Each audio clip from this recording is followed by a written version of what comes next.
All right, welcome back to the shop, everybody. Nathan Wilson, Driving Dreams. Quick video, because I've only got 15 minutes on this thing, about the Vintage Air and making the factory controls work your new Vintage Air system. So this is on the 64 Lincoln over here, this old junky one we're working on. And I've made a couple of posts and shared some videos with people, but I figured a video would probably help a lot in explaining what needs to be done. So to make this quick, these are potentiometers that you can buy from Vintage Air. You can actually use different ones, but this is the simplest way. It comes with the harness and everything. You can get them in a kit, like for like a Chevy C10 or something like that, or you can buy them individually. This is where they plug in. Each one plugs into the back of the potentiometer there, and then it plugs in here to your control unit. So you can just buy their controls. They've got a lot of different controls. They have some that are made specifically for vehicles. Of course, with a Lincoln, that's non-existent. It's a little too complicated, like everything else with these cars. If you just want to cut a hole in your dash and put one of their little 4-knob controls, that's fine, but a lot of people want to try to keep the factory look as much as possible. So like with this car, we're keeping the factory radio. We had it all rebuilt to do Bluetooth and everything, and we wanted to retain the factory controls. So all you basically need to do is you have to make some arms and figure out your pivot points and your lengths. And so what you want is to try to have as much travel as try to keep as much travel in the potentiometer as you can. And you can kind of see the black in there. You can see it moving. And you see how I'm able to get the full travel. So that you kind of figure out kind of where you're going to mount them.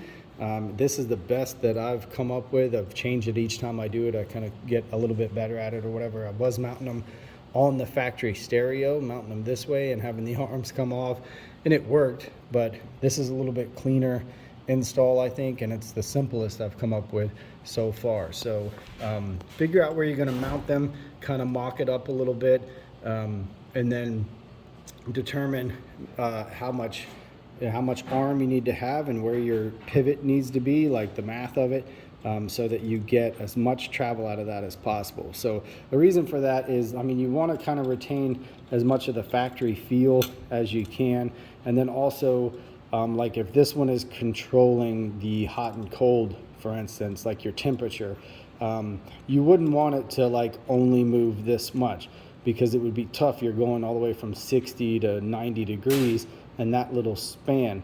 So then, I mean, it would probably work like that because these are programmable. You read it in the directions. There's a wire that you touch to ground. You put it at max, and then you touch it to ground, and then you slowly move it to the other end, and you release it, and it remembers that, and it knows that that's your, you know, how much travel you have. So you could do that, but like I said, you really want to have as much travel as possible so that you can really control and refine your temperature. So this one was pretty simple. I was able to remove, this was the factory switch. It was a vacuum control, which was pretty impressive in itself, the way that they're able to kind of control how much vacuum goes to that, to the original system, and that's how they determine the temperature, is how much like heat it let flow through. So it's pretty crazy. But so that originally mounted in there. So you're just going to want to get a little bit creative and kind of figure out, you know, you want to make, like, this is just pieces of flat stainless that we had, and I kind of made the arms to match and then just lightly polished them. I'll probably take these out and polish them up a little bit more.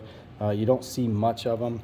You'll make that little point on there so that you can get these knobs. They just have little set screws, so if you're taking yours off, there's a little set screw under there. Just don't go yanking on stuff, and then that slides on there and tightens up. And once it goes through the actual dash, you don't see much of that arm, but you will want to use something, like we use stainless. I wouldn't just use regular metal. It'll eventually maybe rust and you can't get it as shiny and nice looking. And then this switch was on the bottom here. This is the only one that was a little bit complicated. You see kind of how this was designed, this plate. It had these weird little shapes and cutouts in it. So that originally mounted back here. Let me flip this up. And so I kind of had to make that plate back there, if you can see it, kind of had to make that plate to match the original switch plate. And then you can't just use a regular angle here, because if you see there, this switch above it needs room to move. So by the time you were to mount something, you're going to want to use lock nuts. You see I got lock nuts on everything, so you don't get it super tight where it can't move, but it holds it, you know, secure enough. So that's the plate, if that helps you guys at all, kind of what I ended up coming up with. And you know, like I say, you can make it work however you can make it work, basically. But keep in mind, you're going to want a certain amount of travel. So you know, this switch, for instance, it had to be, in order to get the right amount of travel up here where it felt right, that pivot point had to be right as close as I could get it to the opening. So the last one I did, I actually made like a scissor, like a double pivot. It pivoted here and then pivoted in the back. But again, that's because I was coming off of the radio from way over here. It's a whole different story. This one I actually used the factory rod, and you'll see when you go to do this, you'll know more about what I'm talking about if you're actually doing this.